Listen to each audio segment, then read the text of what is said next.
Welcome viewer. Government of West বেঙ্গলের personnel and administrative reforms ডিপার্টমেন্টের পক্ষ থেকে একটি অর্ডার পাবলিশ করা হয়েছে গত 27শে ফেব্রুয়ারি 2025। কি বিষয় এই অর্ডারটি? এই অর্ডারটি হচ্ছেন একজন সরকারি কর্মচারীর চাকরির ডিসমিস সংক্রান্ত। আমি সেই কর্মচারীর নাম এখানে মেনশন করছি না। তিনি হচ্ছেন হোম অ্যান্ড হিল অ্যাফেয়ার্স ডিপার্টমেন্টের একজন ইউডিএ অর্থাৎ আপার ডিভিশন অ্যাসিস্ট্যান্ট, এবং তার চাকরি ডিসমিস করার কারণ হচ্ছে তিনি নাকি প্রফিটেবল বিজনেসের সঙ্গে যুক্ত আছেন। আমরা যেটা জানি যে কোনো সরকারি কর্মচারী কোনো প্রফিটেবল বিজনেসের সঙ্গে যুক্ত থাকতে পারে না, এবং সেখানেই কিন্তু এটি প্রমাণিত হয়েছে যে তিনি প্রফিটেবল বিজনেসের সঙ্গে যুক্ত আছেন একজন সরকারি কর্মচারী হওয়া সত্ত্বেও। এবং এখানে যেটি বলা হয়েছে 1980 সালের যে ওয়েস্ট বেঙ্গল সার্ভিস রুল, তার যে ডিউটিজ, রাইটস অ্যান্ড অব্লিগেশন, সেই অব্লিগেশনকে ভায়োলেট করা হয়েছে এবং তার এগেনস্টে 3টি চার্জেস আনা হয়েছে। দেখুন এখানে 3টি চার্জেসই কিন্তু মেনশন করা হয়েছে 1, 2, 3 করে।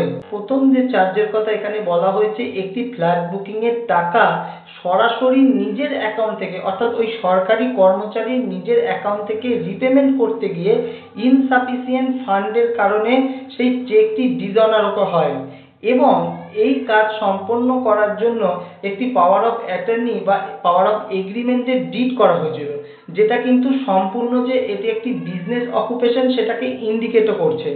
এবং 2 নম্বর চার্জের কথা এখানে যেটি বলা হয়েছে যে উনি একজন সরকারি কর্মচারী হওয়া সত্ত্বেও ল্যান্ড ডেভেলপিং এবং কনস্ট্রাকশনের মতো বিজনেসের কাজে নিজেকে এনগেজ রেখেছেন। আরও একটি গুরুত্বপূর্ণ যে চার্জ এর সঙ্গে যুক্ত রয়েছে, একটি রিয়েলটর্সের বিজনেস যার নাম হচ্ছে জস রিয়েলটর্স, তার যে ট্রেড লাইসেন্স, সেই লাইসেন্সটিও কিন্তু সেই ব্যক্তির নামেই। এবং শুধু তাই নয়, তিনি এই ব্যবসার যে লাইসেন্স করেছেন সেটা কিন্তু গভর্নমেন্ট অফ ওয়েস্ট বেঙ্গলের যে কম্পিটেন্ট অথরিটি আছে তার কাছ থেকে কিন্তু কোনো প্রয়োজনীয় পারমিশন না নিয়েই কিন্তু তিনি এই ট্রেড লাইসেন্স করেছেন। এবং 3 নম্বর যে পয়েন্টটি হচ্ছে যে ল্যান্ড কেনা এবং সেই ল্যান্ডের ওপরে 20টা ফ্ল্যাট কনস্ট্রাকশন এবং তা কেনা বেচার সঙ্গেও কিন্তু তিনি যুক্ত আছে, এবং সেটিও কিন্তু সেই অ্যাপয়েন্টিং যে অথরিটি তার কোনোরূপ স্যাংশন ছাড়াই কিন্তু তিনি এই সমস্ত কাজের সঙ্গে যুক্ত আছে। এবং এই সমস্ত কাজের যে এনকোয়ারি হয়েছে, সেই এনকোয়ারিতে যে বিষয়টি বলা হয়েছে তার বিরুদ্ধে যে সমস্ত চার্জেসগুলো আছে সেগুলো কিন্তু অপরাধ হিসেবে প্রমাণিত হয়েছে সেই যে চার্জড অফিসার, অর্থাৎ সেই ইউডিএ যে সরকারি কর্মচারী তার বিরুদ্ধে, এবং সেই কারণেই কিন্তু এই সরকারি কর্মচারীর চাকরি ডিসমিস করা হয়েছে।